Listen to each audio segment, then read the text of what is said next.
Bab 15. Namun, pintunya tetap tidak terbuka setelah didobrak. Budi melambaikan tangannya sambil berkata, "Jangan dobrak lagi, sudah ditahan dari dalam. Panjat dinding saja." Keempat bawahan itu pun berhenti mendobrak. Kemudian, mereka mulai bertumpu pada satu sama lain untuk memanjat dinding rumah Wira. Setelah melompat masuk, bawahan itu pun membukakan pintu dari dalam agar Budi bisa masuk. Setelah melihat Budi masuk ke rumahnya, Wulan langsung berlari ke ruang utama dengan panik. Budi melangkah dengan santai sambil berkata, "Cantik, suamimu sudah kabur, tapi kamu masih begitu setia padanya. Bukannya lebih baik hidup bersamaku yang penyayang?" "Suamiku nggak kabur, dia pasti pulang untuk bayar utang. Kamu jangan macam-macam." Wulan menyeret meja di dalam ruang utama untuk menahan pintu.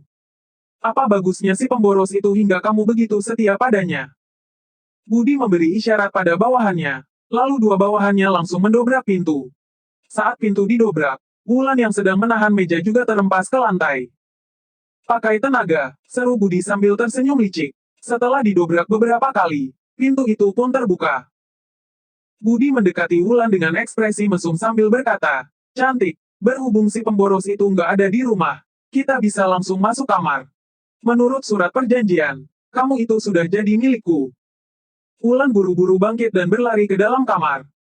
"Cantik, jangan buru-buru dong. Baru dibilang sudah langsung masuk kamar." Budi tersenyum licik, lalu membuka tirai menuju kamar tidur. Shoot! Sebuah gunting tiba-tiba melesat ke arah Budi. Dia langsung ketakutan dan buru-buru mundur. Baru saja dia mundur beberapa langkah, sebilah pisau dapur menebas ke arahnya lagi. Wulan menyerbu keluar dari kamar dengan memegang sebuah gunting dan sebilah pisau dapur. Dia tidak akan membiarkan siapapun menyentuhnya selain suaminya. Meskipun harus mati, dia juga tidak akan tunduk pada si tua bangka ini. Cepat tahan dia." Selesai memberi perintah, Budi buru-buru kabur keluar.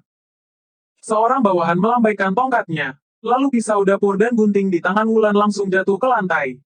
Kedua bawahan lainnya segera memungut senjata itu. Wulan yang sudah kehilangan senjatanya pun perlahan-lahan mundur sambil menggenggam pergelangan tangannya. Budi menyeka keringat dinginnya dengan kesal. Tadi, dia hanya menggoda Wulan. Sebenarnya, ada tokoh besar yang sudah menginginkan Wulan. Jadi, Budi juga tidak bisa menodainya. Namun, Budi sudah murka begitu mengalami peristiwa mengerikan seperti tadi. Dia pun kehilangan akal sehatnya dan berteriak, "Tahan dia!" Empat bawahan Budi langsung mengepung Wulan. "Aku lebih rela mati daripada dilecehkanmu." Wulan menguatkan niatnya, lalu membenturkan kepalanya ke dinding. Tiba-tiba, belasan warga dusun menyerbu masuk dengan memegang tongkat kayu. Mereka semua adalah warga dusun Darmadi. Ada orang yang berteriak, "Budi, kamu mau apa? Berhenti sekarang juga, kalau enggak, kami nggak bakal sungkan lagi." Wulan pun menghentikan tindakannya, dia mengenal orang-orang ini. Herman dan Hamid adalah adik paman Hasan. Sementara Sofyan, Said dan Surya adalah kakak-kakak Sony. Sisanya adalah kerabat Wira yang lainnya. Budi melirik para warga dusun itu, lalu mengikat kembali ikat pinggangnya dan mengeluarkan surat pinjaman. "Aku datang buat tagih utang. Buat apa kalian kemari? Awas aku jebloskan kalian ke penjara pengadilan daerah." Setelah mendengar ucapan Budi, ekspresi beberapa warga dusun langsung berubah drastis. Rakyat biasa paling takut pada pemerintah. Bagi mereka, yang paling bagus adalah tidak perlu berhubungan dengan orang-orang pemerintah. Namun, kepala desa adalah penghubung warga desa dengan pemerintah. Begitu ada warga desa yang tidak bisa membayar pajak, Budi akan langsung menyuruh orang menjebloskan mereka ke penjara pengadilan daerah. "Budi, memangnya kamu kira kamu itu pemimpin kabupaten? Seenaknya saja mau tangkap orang." Herman memaksakan diri untuk berkata dengan berani, "Memang benar Wira berhutang padamu.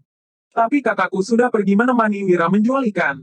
Kalau mereka pulang, utangnya sudah bisa dibayar." Semalam, Hasan menemui Herman dan menyuruhnya untuk lebih memperhatikan rumah Wira karena takut Budi datang berbuat onar. Hasan juga bilang kalau Wira adalah orang baik. "Benar," sahut Surya.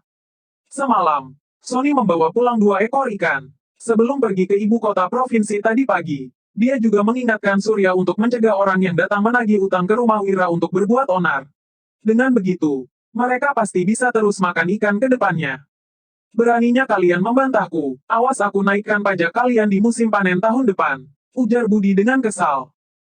Biasanya, pajak panen yang harus dibayar penduduk desa ditentukan oleh kepala desa. Pajak itu dibayar dalam bentuk memberikan sebagian hasil panen mereka. Kepala desa akan membayar jumlah yang ditentukan kepada pemerintah, lalu menyimpan kelebihannya sendiri atau dibagi-bagikan kepada pejabat kecil lainnya. Jadi, ancaman ini sangat berguna bagi warga desa. Naikkan pajak. Dasar bajingan gak manusiawi, asal sudah waktunya bayar pajak panen. Kamu selalu hanya mengambil sedikit hasil panen warga dusun Silali, tapi malah mengambil banyak hasil panen dusun Darmadi. Kalau kamu berani naikkan pajaknya tinggi-tinggi, kami nggak bakal bayar pajak. Kami bakal lapor ke pemimpin kabupaten. Warga desa sudah sepenuhnya marah. Budi mengerutkan keningnya. Dia hanya mengatakan hal itu untuk menakut-nakuti mereka, tetapi mereka malah percaya. Sudahlah, ribut apa sih? Tiba-tiba, Agus berjalan mendekat dan menegur warga desa. Nggak mau bayar pajak. Kalian mau memberontak? Ya, menurut kalian, pemimpin kabupaten bakal percaya omongan kalian atau omongan Pak Budi yang bantu dia terima hasil panen? Para warga menunduk, amarah dalam hati mereka sudah berkurang begitu mendengar ucapan Agus. Herman berkata lagi dengan berani, tapi kami juga nggak bisa pergi sekarang. Kakakku dan Wira sedang pergi jual ikan. Asal mereka pulang, utangnya sudah bisa dibayar. Apa kamu nggak bisa hitung? Kamu nggak tahu berapa banyak ikan yang harus dijual untuk mendapatkan 40.000 gabak. Agus menatap Herman, lalu berkata dengan meremehkan, harga ikan kecil cuma 10 gabak per setengah kilo, sedangkan ikan besar cuma 16 gabak per setengah kilo. Dari ikan yang didapatkan Wira kemarin, ikan besar paling cuma ada 100 kilo, sedangkan ikan kecil cuma 50 kilo. Jadi, dia paling banyak juga cuma bisa hasilkan 14.000 gabak. Belum lagi harus bayar pajak ke pemerintah 10% dan ke bos ikan 20%. Uang yang tersisa nggak bakal sampai 10.000 gabak. Itu masih belum sampai seperempat utangnya. Wajah Herman langsung memucat. Kalau uang yang didapatkan Wira belum mencapai 10.000 gabak, Wira tidak mungkin bisa membayar utang 40.000 gabak.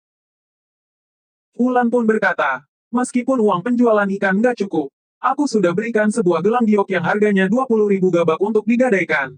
Kalau dia pinjam uang sama kakakku lagi, kita sudah punya cukup uang untuk bayar utang. Warga desa mengangguk.